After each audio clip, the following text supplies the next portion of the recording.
Good afternoon to everyone all around the world here from Bergen. My name is Carlo Kurs.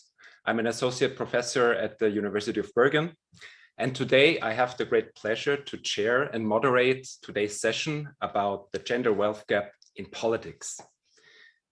There is a larger question that we are talking about today, which is in a way pretty straightforward, but at the same time, not trivial at all.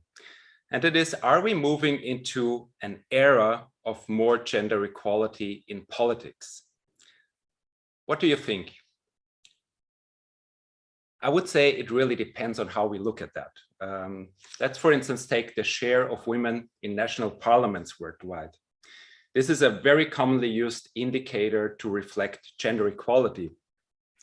And I want to ask you, which countries do you think have more than 50% of women in their national assemblies or parliaments?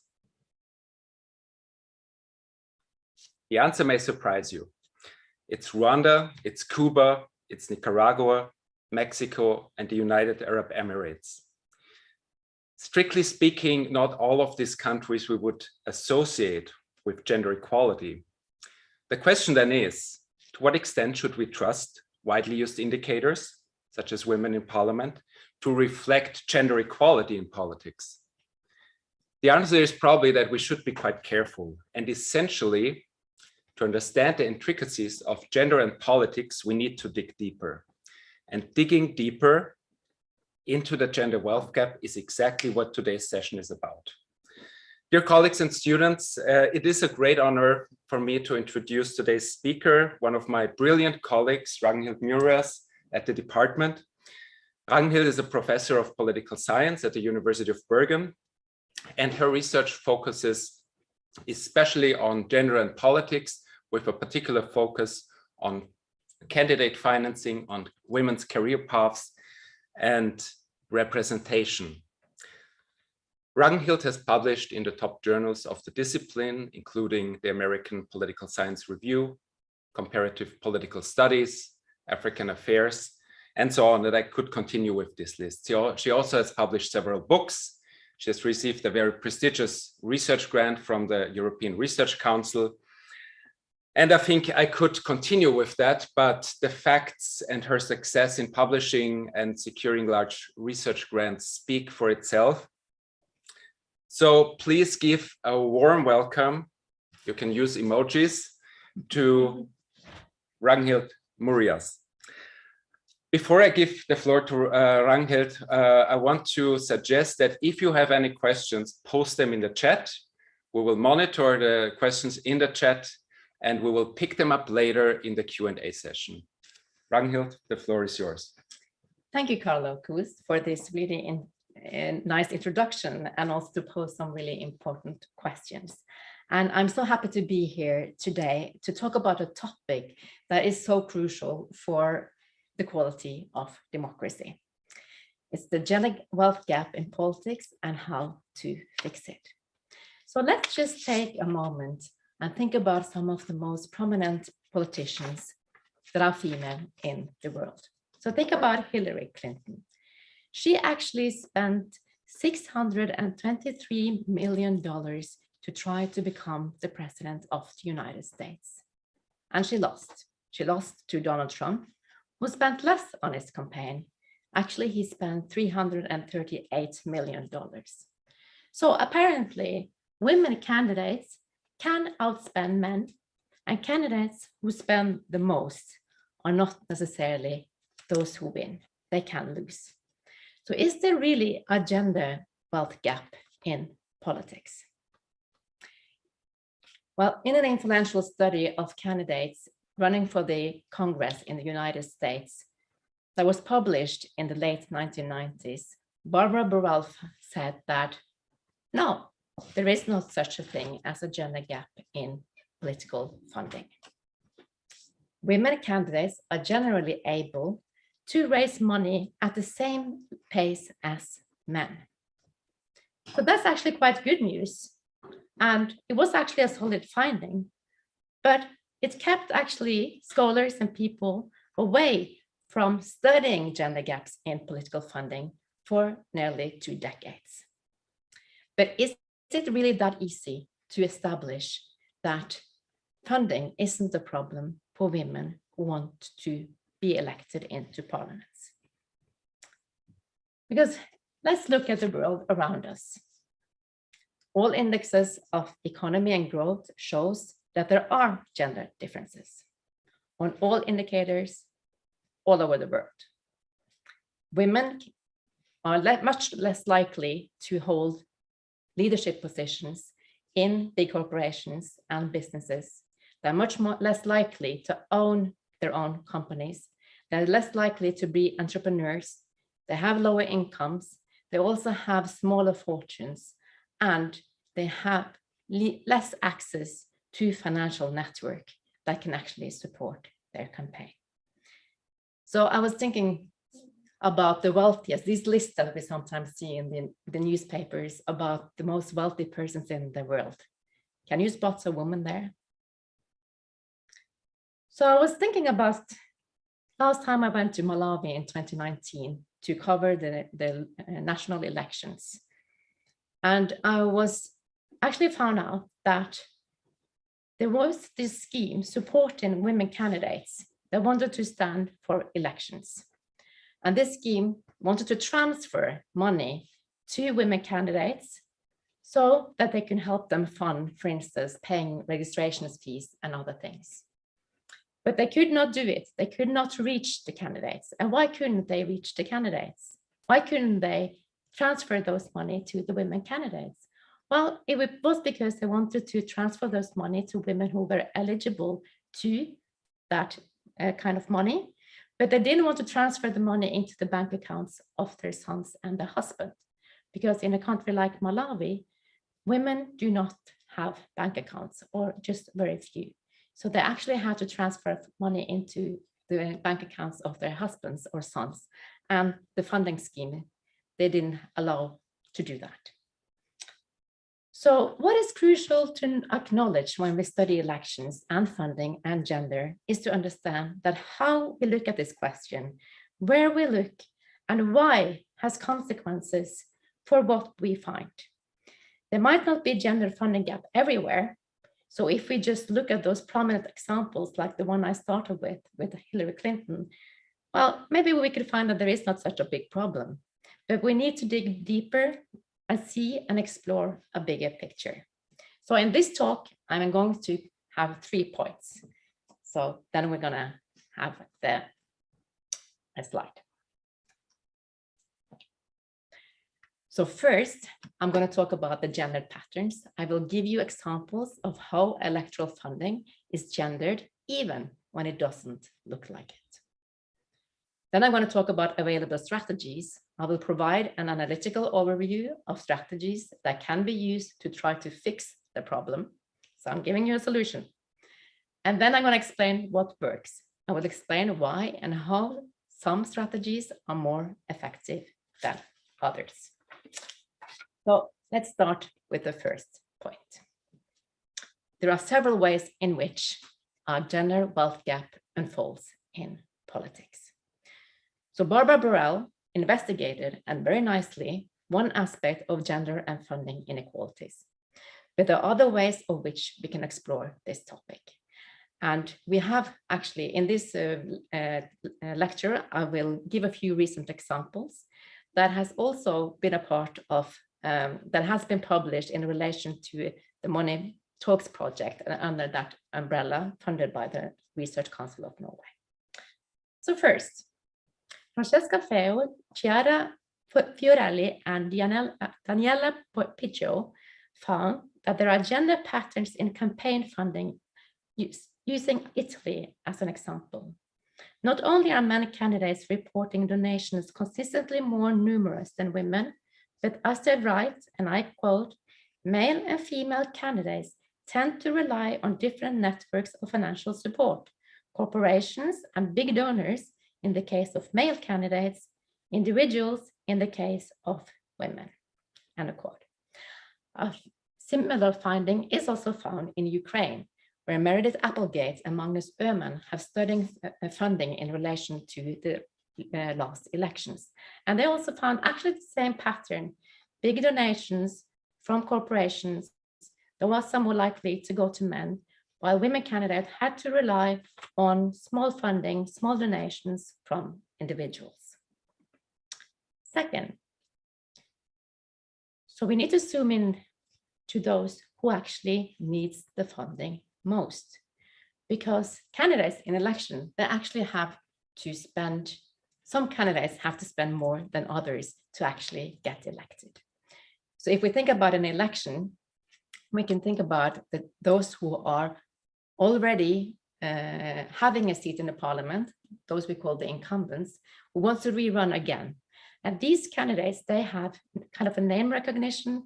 We know what their political standpoints are. We kind of know them. So they don't actually need that much time to get the audience or get the voters to know them. And these challengers, or kind of these incumbents, they're more likely to be men. Women, however, in many parts of the world, they are more likely to be the challengers. So challengers, they need to go out. Now, if you are not a TV personality or something like that, people doesn't know who you are. They don't know what your political views are. So you need to go out and you need to bring people to an event or something. Maybe you need to throw a big party with music, with food, to help make people come there, because this is a big event and this costs a lot of money. And then you need to talk about what your political views are when you have all these people gathered. So this can be really more costly to actually get to the point where people know who you are, and also for them to support you. So then we can see that there is this difference between the challengers, who actually needs more money, than the incumbents. And this is kind of interesting because Fiona Buckley and Mark Mariani have studied funding in the context of Ireland. And they have found that when there was an introduction of gender quotas, they could actually see an increase in how much the parties spent on unknown female challengers. That there was an increase because this time they had to actually fill a quota. So then they actually needed more women to get elected. And then they supported women with more funding than they had done earlier, because earlier they tended to spend more money on those who actually had a name and had a name recognition and were incumbents.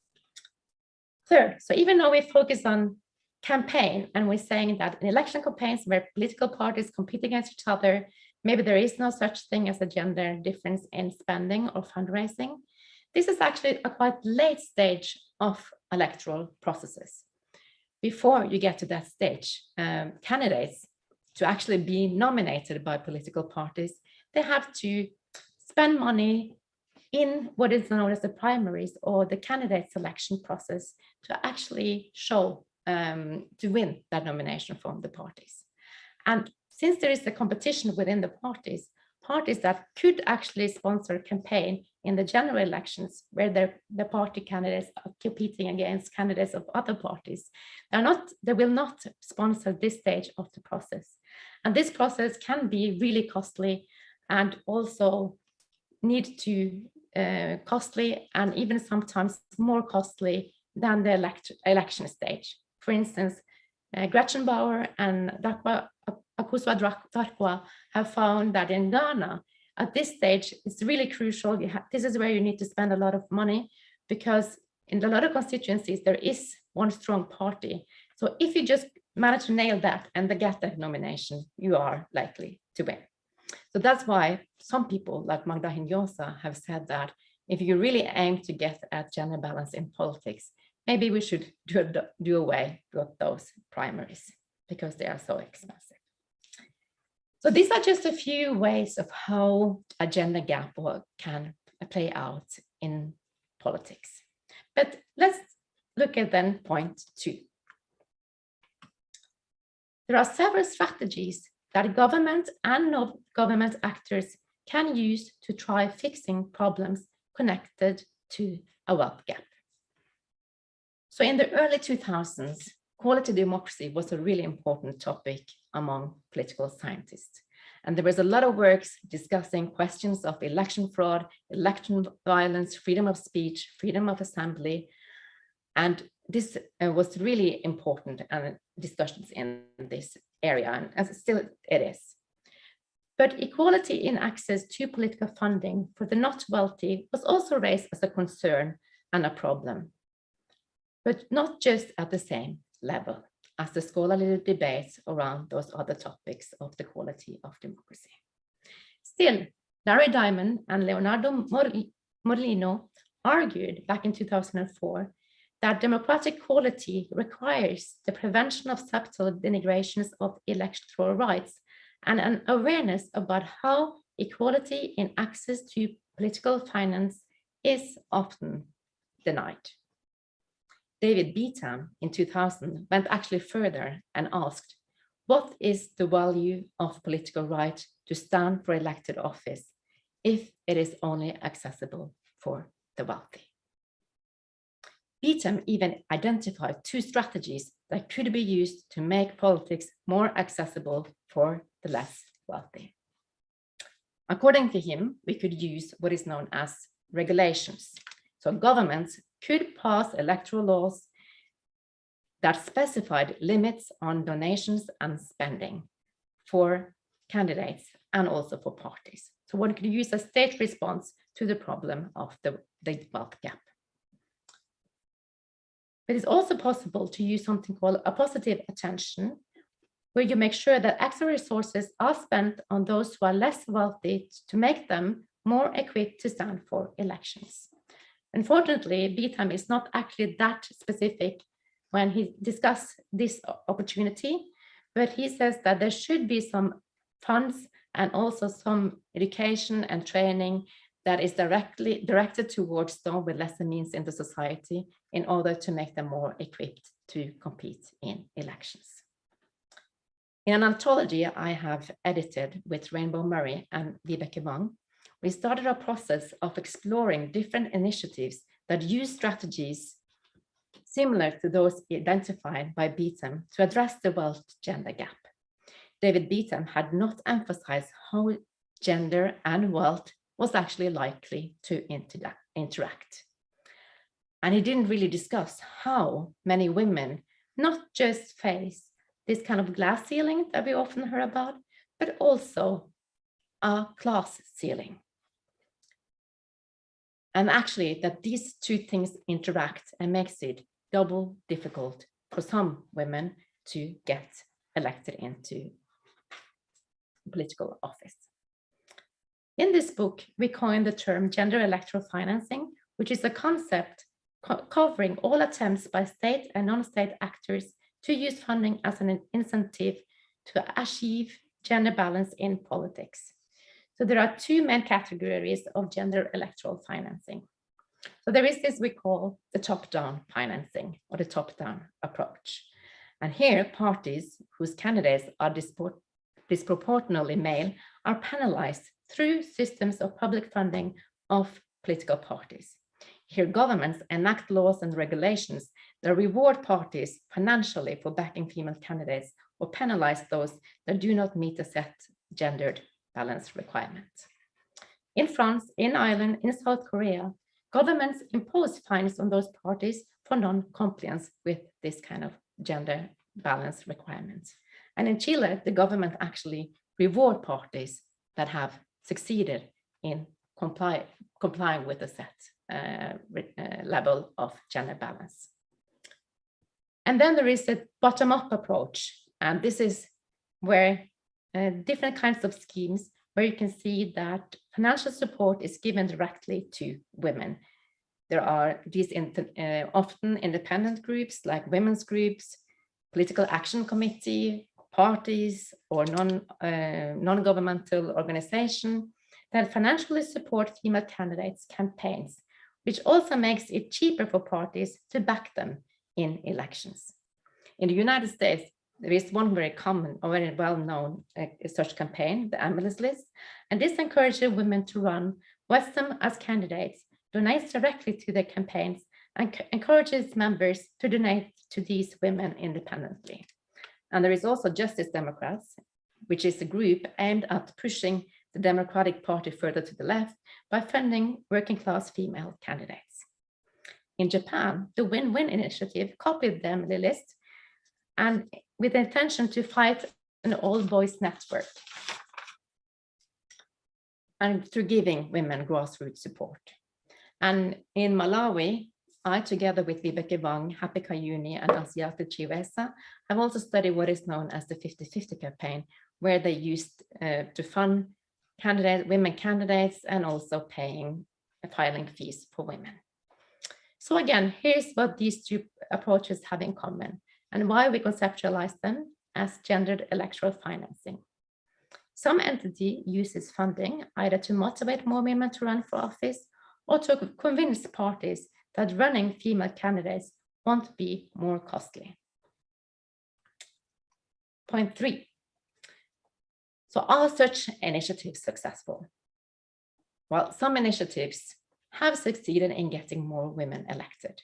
The path to success is, however, quite complex, but actually less complex when a regulatory law approach is used than when the bottom-up approach of supporting women candidates is used.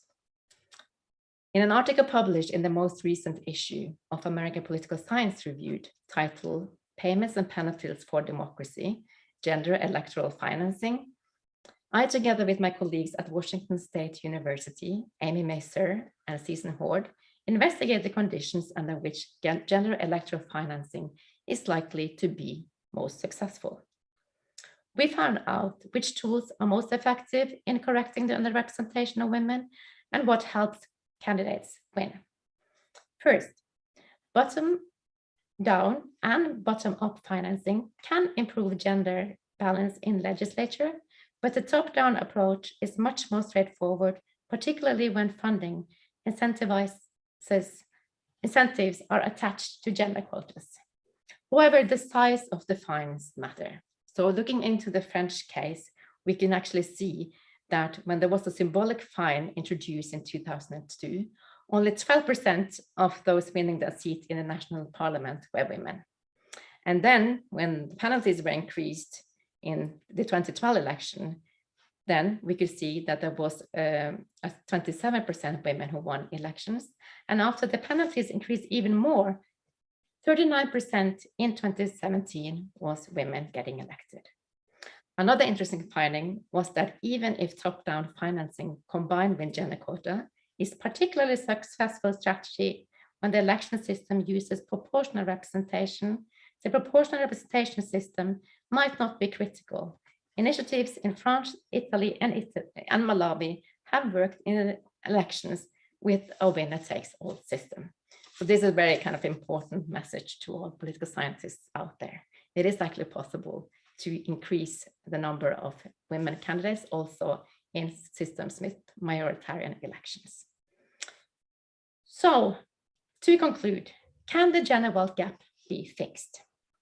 So in this lecture, I have discussed why a gender wealth gap exists and how governmental and non-governmental actors across the world have adopted strategies to fix the problem. Of course, there is no easy fix and there is no solution that fits all. Still, democracy has not entirely failed women on these issues. Parties, governments, and non-government actors in different parts of the world are aware of a gender wealth gap in the economy and have taken steps to decrease its impact on electoral opportunities. Still, the selection of appropriate financial instruments must be done with careful consideration of context, and we need to identify and understand the specific conditions that can block success.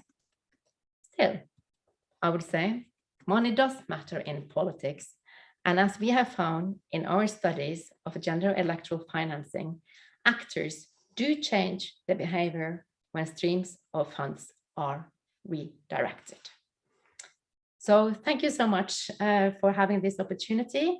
And I would also like to thank the Bergen team of the Money Talks project that I've worked together with the last 4 or 5 years, which is Vibeke Wang and Jana Belchner and Matthew Gichoy, and also the others that have contributed to this. So thank you so much. Thank you, Ragnhild. What a brilliant and thought-inspiring presentation. I think what Ragnhild's presentation shows in an excellent way are the intricacies and challenges that actually precede elections and political participation of women in parliament. So we should not just look at the present status, but basically the upcoming process and how likely it is that women go into politics.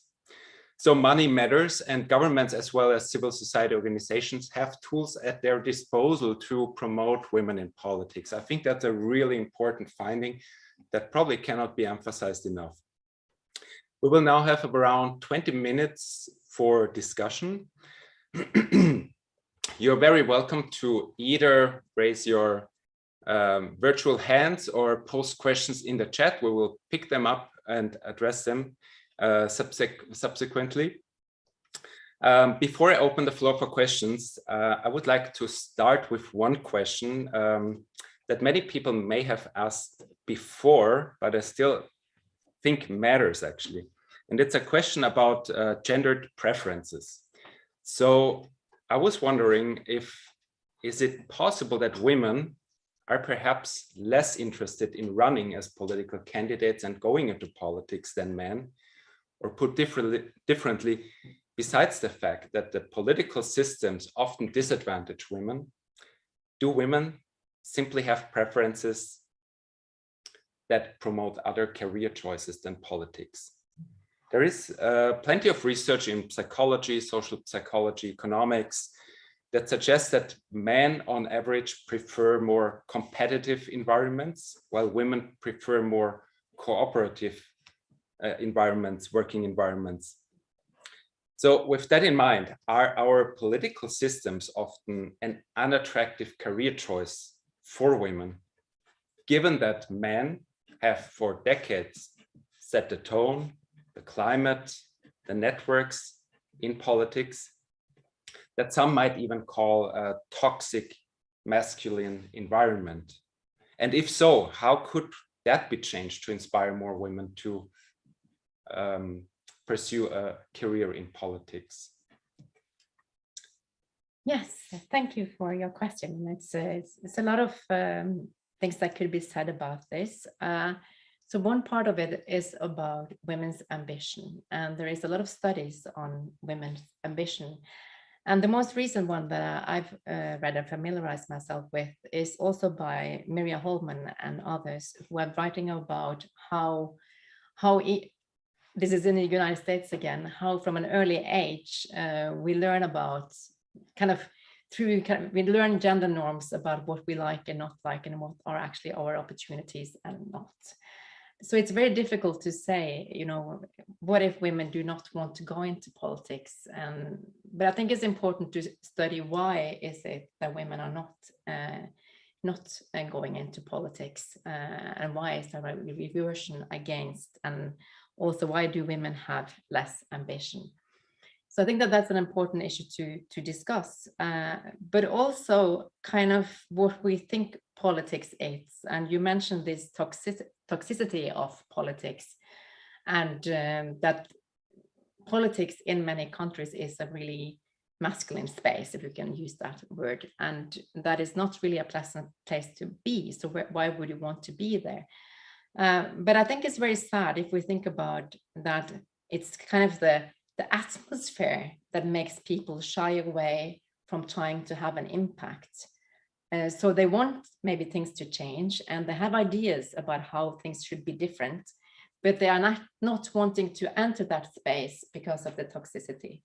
So I think that I've also realized this as a political scientist, that when I'm around talking to people about politics, or not necessarily politics, but people ask me what I do, and I say I study politics, and then they say, oh, but that's so boring, or that's not interesting. But then the next second they can start to talk about a political issue, but they're not necessarily so aware that they talk about political issue, and they talk about political issues and things they want to change, but they are still saying that politics is boring. So it's kind of and I think that this is in all of us as human beings, that we do have opinions and we do want to make changes. So there is one thing about that, having opinions and want to have an impact and want things to change. And the other thing of actually having the opportunity of doing that. And then it's, of course, also wanting to do that. And I think that if you don't want to do that because you feel that you don't belong in that space where that can happen, that is really sad. And that's also why we need to study these things to understand what's going on. Thank you. Okay, I invite the audience to come forward with questions. Please post them in the chat, raise your hands. So we have a first question. Let me briefly go through it. I do believe that money matters. So this is from Dorothy Ferrari. I believe that money matters in supporting women for election, following up on the current question. I think it is important to also invest in political education for young women, so more women are interested to enter politics. Do you know examples of successful programs in supporting women's political education? Oh, if it is women's political education, I know that there are programs training politicians, and especially, but that's actually at the kind of higher stage. So that's actually when people have started to wanting to be in politics. And there are these rounds, like these campaigns that I've just mentioned in my talk, where they address particularly women and do training. So this is actually training of, but then it's probably women who are more than 18 and above. And it could also be that political parties do this type of training, but I'm not so sure if I know actually about programs that actually goes into the education system. So if this is a question of if the school system opens for this kind of a question, then I'm not so sure of it.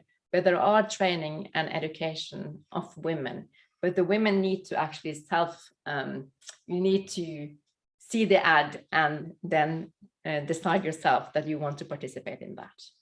Okay, thank you. Mm-hmm. I know some studies actually that looked at the effect of women as role models on young girls actually.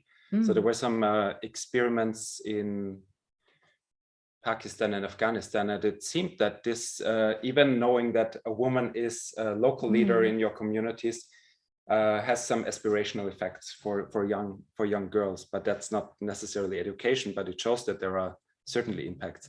So the second question is from Desiree Aguzu. How do women perceive their fellow women in politics, and how does that hinder women's support compared to men support in backing women in politics? There is this myth that women don't support women and women puts other women down. And this is something that I heard a lot when I'm doing field work in different countries in Africa. But I'm not so sure. I don't think that that's, there might be something about that, but I do think that all these different initiatives that are coming up with women supporting other women. And so I think that one do not necessarily, but politics is competition. So of course, women compete against other women. So that's a kind of, that will happen. But I think that it's important also to know that the women's movements and other organizations are really important for backing other women as well. And I did not mention, but in a study that I talked about, we actually found out that when there is more than 15% women in parliament, it's much more likely that there will be an increase of women. Kind of this makes it easier for parties actually to use the networks of women to front other women, or kind of to promote them and give them a place in politics. So I think, so we've seen that these networks of women are important. And then I also think that in that, it also says indirectly that women supports other women and make their networks available so that parties can find female candidates that are like, they want to run as become a politician. Okay, thank you. Next question goes to Jagriti Pandit. I would like to ask you to make a very precise question so that we can use the remaining time. Good evening, and good evening to everyone. I come from India, so I think that there is a family kind of thing into the politics. There's and about raising their hand. Jagriti, can you hear us? Yes, I can hear. Am I audible? Okay. While we try to fix the audio, let's move to the next. Hmm? She can try to talk. We have a.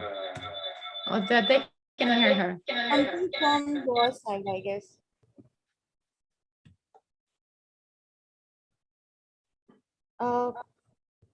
So I was just saying that since I come from India, so I have seen that at parliament level there is no affirmative action. But at the local level, like the local election, we have affirmative action. And we have seen that lots of women, though they are illiterate, still they are participating and they are bringing changes. But on the other hand, there are also coveted form of patriarchy in that. So suppose even Hillary Clinton, if she is standing, even she is winning, what are the chances that a man won't rule on behalf of her? Like, this is a coveted form of patriarchy which we need to ensure that there shouldn't be any, plus the biases. And something, if you could reflect on the affirmative action and the reservations which could be given to women on parliament, like in parliament. Mhm. So something on reservation and affirmative action. Thank you, Jagriti. Can you need to turn down. Okay. So we do have this, but no, it doesn't go away. No, I can do it. Okay. Sorry about that.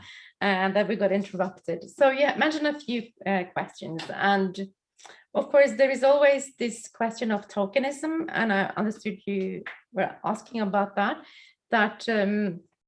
sometimes you can see that women candidates are standing, and especially in the context of India, that you refer to, where you actually have this quota system, where there need to be a certain number of women.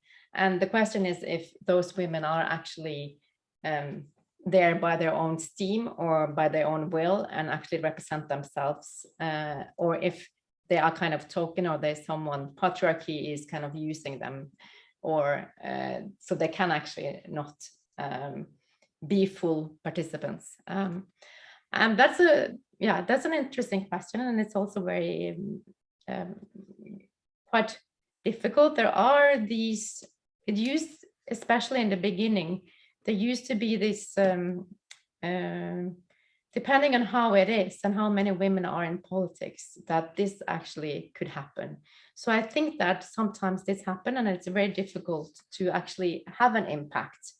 And I'm going to start up a new project where we actually look at the opportunities that the elected politicians have to make an impact, and that someone, even though they are elected, feel that they are kind of trapped in their networks, and even though they want to do something else, or they maybe don't have the capacity or the knowledge to do something. So it's kind of not easy. So it's not just having a woman and then expect that she will be able to and be in a position in the parliament to act as she wants to. Or maybe it's not about wanting actually, but it could be something else. So it's not that just because it is a woman elected that it is going to have an impact on policies, for instance. So there is a lot of discussions about this, the reason why you have these quota systems, and the reason why you actually would like to have what is known as descriptive representation, that a quota system is actually doing, because it wants to have a lot of these campaigns act for 50-50. But it's kind of more like mirroring, giving place for everyone in the political system. That is the thought behind that, and have more diversity in representation. And even if there are candidates who do not have such an impact as others, and even though they're supposed to have the same impact, they don't, that is important to at least give the opportunities to all kinds of people to participate in politics, and not just have these legislators where you have all male, like 95% men, and assume that that is actually, because then you don't get this, even though if women not necessarily have the opportunity impact either if they get elected. Okay, thanks. There are 3 questions that I would like to combine in a way, and they're about campaign financing, and also then once you're in politics, how to effectively collaborate with other women, or perhaps even also with men, who knows? Maybe some women want to collaborate Yeah, with men as well. So this is about from Jamie and Jane. So what opportunities are there for women to access funds for running as candidates? I think there are different opportunities, and there are these countries that come up with these special support systems for women, and that we've seen and these can be outside parties, but also actually inside parties. The women inside certain parties do get a specific training. But I would say that these so if we look at, so there are these kinds of support system in countries like Malawi, there's been one in Zambia, there's been in Australia, in Japan, as we talked about, and that are particularly identify funding as a gendered issue, and that see that women do have less access to funding. So that was, but there is also some new interesting research, and this is also coming from Italy, where they show that it also depends who the candidate is and who the woman candidate is. And that sometimes women who are on the right side could actually tap more easily into big corporation money than women on the left. It's just that there are more women actually on the left than on the right. So this could actually be a party issue, especially in countries where you do have this economic cleavage between left and right. Yeah. Okay, thank you. Then we have another question from Jane. You have mentioned will, opportunity, and opportunity denied as the biggest hinders of women participation in politics. Are there any options for women to be exposed to politics, maybe education-wise at a younger ages, education programs included in the curriculum for the girls? So it's a question that we have addressed before in a way. Perhaps to add, if you think about development aid, there are tons of programs that promote gender equality, right? Are you aware of any programs or initiatives that go directly into financing or providing funds for female candidates? Or is that perhaps an aid intervention that would be too close to the electoral process that could get already into some conflicts of interest? Well, the Malawi 50-50 campaign is sponsored by donors. There was an initiative starting some elections ago where there was this basket where the biggest donors put money in that basket to fund candidates.